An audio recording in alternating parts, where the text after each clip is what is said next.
اگر آپ نے ابھی تک ہمارا چینل سبسکرائب نہیں کیا تو پلیز اسے سبسکرائب کر لیں. ہماری ویڈیوز کو لائک اور شیئر کرنا نہ بھولیں. اور مملکت کے سابق سربراہ پرویز مشرف 11 اگست 1943 کو دلہی میں پیدا ہوئے. وہ ایک سادات خاندان سے تعلق رکھتے ہیں. ان کی والدہ زرین مشرف اس زمانے میں گریجویٹ تھی، جو کہ بہت بڑی بات ہے. انہوں نے ایک بین الاقوامی تنظیم انٹرنیشنل لیبر آرگنائزیشن کے لیے کام کیا. پرویز مشرف کے والد سید مشرف وزیر الدین فورین منسٹری میں سیکشن آفیسر تھے. انہوں نے کئی سال ترکی میں پاکستانی سفارت خانے کے لیے کام کیا. جنرل پرویز مشرف نے اپنا لڑکپن اور جوانی کا کچھ حصہ ترکی میں گزارا ہے اور وہ بہت اچھی طرح سے ترکی زبان بول سکتے ہیں. دوستو، جنرل پرویز مشرف نے ابتدائی تعلیم Saint Patrick high school Karachi سے حاصل کی اور پھر فارورڈ کرسچن کالج یعنی کہ ایف سی کالج لاہور سے 1958 میں گریجویشن کی. 1961 میں پاکستان آرمی میں کمیشن حاصل کرنے کے بعد پاکستان ملٹری اکیڈمی کاکل میں شامل ہوئے اور وہاں سے فوجی تربیت حاصل کرنا شروع کی. اس کے علاوہ کوئٹہ اور national defence college Rawal Pindi میں بھی زیر تربیت رہے. جنرل پرویز مشرف نے بھارت کے ساتھ ہونے والی دونوں جنگوں یعنی ستمبر 1965 اور 1971 میں بھرپور حصہ لیا اور کئی فوجی اعزازات یعنی کہ ریوارڈز حاصل کیے. جب 12 اکتوبر 1999 کے روز نواز شریف نے جنرل پرویز مشرف کو ہٹا کر دوسرے جنرل کو نیا آرمی چیف مقرر کرنا چاہا تو اس وقت جنرل پرویز مشرف ملک سے باہر ایک سرکاری دورے پر گئے ہوئے تھے اور ملک واپس آنے کے لیے ایک کمرشل طیارے پر سوار ہوئے. اس وقت ساری کی ساری فوج جنرل پرویز مشرف کے ساتھ تھی. جنرل پرویز مشرف نے نواز شریف کی منتخب حکومت کا تختہ الٹ دیا. دوستو، اس پر پرویز مشرف نے بہت سخت ایکشن لیا. جنرل پرویز مشرف نے نواز شریف کے خلاف طیارہ سازش کیس تیار کر کے انہیں جیل میں ڈال دیا اور بعد از سعودی عربیہ اور دیگر ممالک کی مداخلت پر ایک معاہدے کے تحت انہیں جلا وطن کر دیا گیا. جنرل پرویز مشرف نے ملک میں ایمرجنسی نافذ کر دی اور 3 سالوں میں الیکشن کروانے کا وعدہ کیا.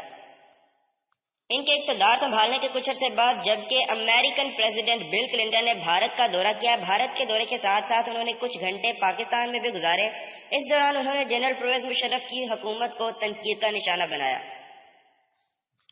عالمی تنقید اور اقتصادی بندشوں کے نتیجے میں یہ امید کی جا سکتی تھی کہ چوتھی فوجی حکومت زیادہ دن تک نہیں چلے گی، لیکن 11 ستمبر 2001 کو نیو یارک کے ورلڈ ٹریڈ سینٹر پر ہونے والے حملوں کے بعد صورتحال یکساں تبدیل ہو گئی.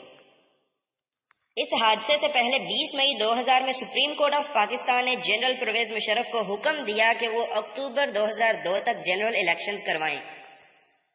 آپ نے 30 اپریل 2002 میں ایک صدارتی ریفرینڈم کروایا جس کے مطابق 98% عوام نے یعنی کہ 98% لوگوں نے انہیں آئندہ 5 سالوں کے لیے صدر منتخب کر لیا.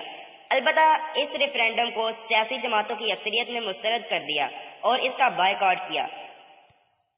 اکتوبر 2002 میں ہونے والے عام انتخابات میں پرویز مشرف کی سرپرستی یافتہ پاکستان مسلم لیگ کیو نے قومی اسمبلی کی اکثریت سیٹیں جیت لی، جبکہ دوسری طرف خیبر پختونخوا NWFP اور بلوچستان میں مذہبی جماعتوں کے اتحاد یعنی کہ متحدہ مجلس عمل کو اکثریت حاصل ہوئی اور ان صوبوں میں متحدہ مجلس عمل کی حکومت قائم ہوگی.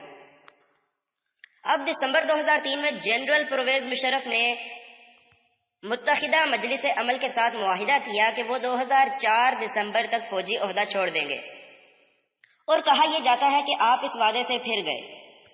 دوستو، جیسا کہ ہر ایک حکمران اپنے دورے اقتدار میں بہت سی غلطیاں کرتا ہے، ان سے بھی کچھ غلطیاں ہوئی، لیکن ان کے دورے اقتدار میں اقتصادی لحاظ سے کسی قدر بہتری دیکھنے کو ملی جو کہ دوسرے حکمرانوں کے دورے اقتدار میں دیکھنے کو نہیں ملی.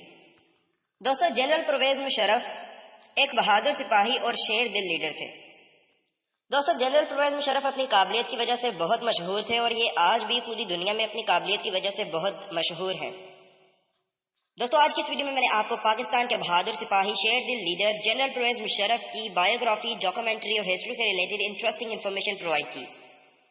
دوستو، میرے ویورز اور سبسکرائبرز کے لیے میرے پاس ایک بہت اچھی نیوز ہے اور یہ ہے کہ میں ایک سیریز سٹارٹ کرنے جا رہا ہوں اس ویڈیو کے ٹھیک بعد میں، اور اس سیریز کا ٹاپک ہوگا کہ نیشنل ہیروز آف پاکستان.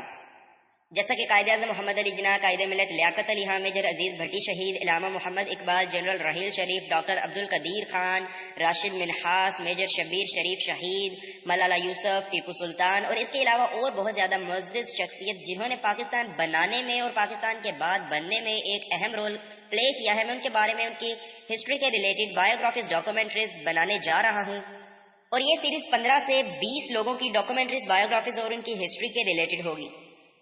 دوستو میرا اس سیریز کو سٹارٹ کرنے کا مقصد صرف اتنا ہے کہ میں آپ کو نیشنل ہیروز آف پاکستان کے بارے میں بتا سکوں۔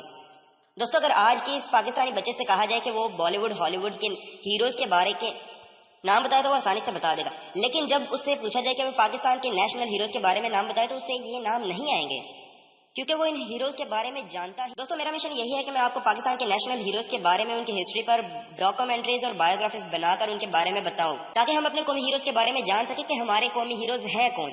دوستو اس نیک اور اچھے کام میں میرا ساتھ دینے کے لیے میرے یوٹیوب چینل بفر ڈونیشن ضرور سبسکرائب کیجیے۔ انشاءاللہ دوستو نیکسٹ ویڈیو میں ملتے ہیں، اپنا بہت سا خیال رکھیے گا، دعاؤں میں مجھے یاد رکھیے گا۔ اللہ حافظ۔